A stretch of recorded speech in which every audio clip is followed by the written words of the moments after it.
What's going on, guys? So today I want to talk about my experience with Plastidip. 2 years later, it's actually a little longer than 2 years if you look back. My first video experimenting with Plastidip was March 2016. And I've done various parts on my car. This is my 2013 Chrysler 200. I wanted to do some little cheaper projects to customize the car to kind of make it my own. I'm very happy with a lot of it, but I have certainly made some mistakes along the way and liked certain things and changed my mind about certain things. But today I want to specifically focus on Plastidip. Today happens to be rainy, but yesterday we had a nice warm day. It was like 73, 74 degrees. So I decided to do a project of stripping off the Plastidip off these chrome accents that are, above the door. This goes from here all the way up, to the front of this door here. All right, now I had this blacked out originally. I liked it for a long time, but on the driver's side, right where, because I usually have my window down and my arm hanging out the window, and right about here on the other side of the car, it just wore away, just from constantly rubbing it and stuff. So it was starting to look bad. The chrome was showing, and what I decided to do was strip it off. Now, if you use Plastidip properly, and you put it on, multiple layers and make it thick, it's supposed to peel off like, rubber. And although I did put it on very thick, I probably did 5 or 6, layers of it, it did not do that. And I think it's basically just because I don't have my car garaged and the UV light, it just kind of baked everything on. It was really on there, except for where, it was worn down from me rubbing on it. So it probably would have lasted many more years if I hadn't, had my arm hanging out the window. But it is what it is. And, I've kind of concluded that Plastidip is good for short-term use. If you don't want to spend the money painting your car, if you don't want to make permanent changes to your car, certain accent pieces and, rims and things like that, then yeah, I still think it's pretty cool. It's a simpler solution and a non-permanent solution, but I would not leave it on that long. After 2 years, it was incredibly difficult to get it off these trim pieces. I really should have done a before video yesterday. I'm kind of kicking myself for not showing you guys how it was, but I ended up having to use Goo Gone, whatever, the orange stuff. And I had to spray it on super thick. I probably went through 2 or 3 rolls of blue shop towels.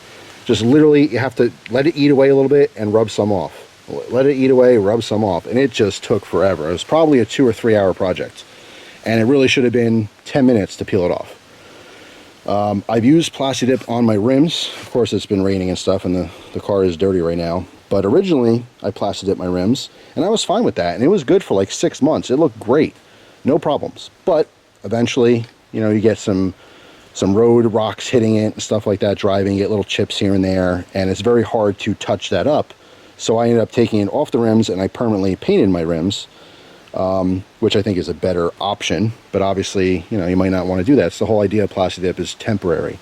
Maybe you like your chrome rims and you just want them black for a little while to see what you think.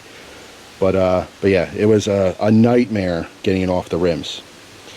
So what I have left on the car as far as Plastidip, because my grill in the front was Plastidip as well, but I ended up stripping that off. This was maybe last year, and I ended up painting it.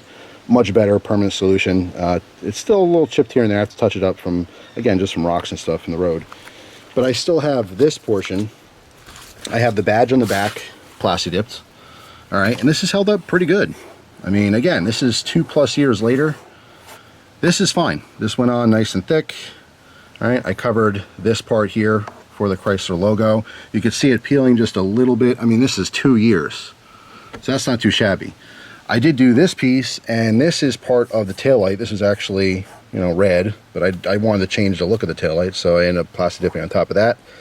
Not sure if I will end up painting that or not. I did like, the different look here. It sets it apart from other 200s. But I did this piece. This whole piece here, accent piece, was chrome. And if you could tell, if I can get in here, it just, over the years, it's bubbled and cracked. You can see the chrome poking through there. All right, a little bit worse there. And over here, it's kind of hanging off a little bit. All right, so that has to be redone. I'm not going to use Plastidip. I do still want this to be, blacked out, so I will go ahead and actually paint it black. But yeah, I mean, I just want to give an update. After 2 years of this, and after, redoing certain parts, every now and again, I I would not recommend it for long-term use. I wouldn't have Plastidip on your car more than 6 months. That's my opinion. Of course, just my opinion from my experience. And I wouldn't even bother with it if you want to permanently change something. If you want to black something out, or if you want to color match your car or accent pieces or whatever, because it seems like chrome is not that popular anymore. You know, blacked out parts are kind of in right now, I guess. Who knows, maybe in the future it'll go back and chrome will be fashionable in the car world. But I would just recommend, if you really want to make a change, think about what you really want and just decide to do it and paint it properly, and or, you know, if you can afford to, have someone paint it for you. But Plastidip, I don't recommend it for rims. It's just such a pain. Oh my God.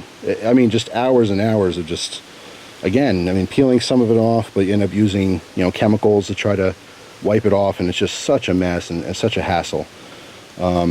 But yeah, I don't think it's a permanent solution. I think it's good for short term, and that's pretty much it. You know, if you want to paint your car, paint your car.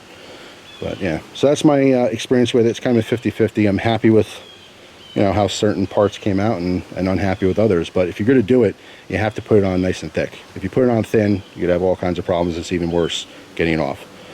So that's all, just an update. Let me know down in the comments if you guys got into Plastidip and what you thought, you know, how it came out on your vehicles, if you still do it.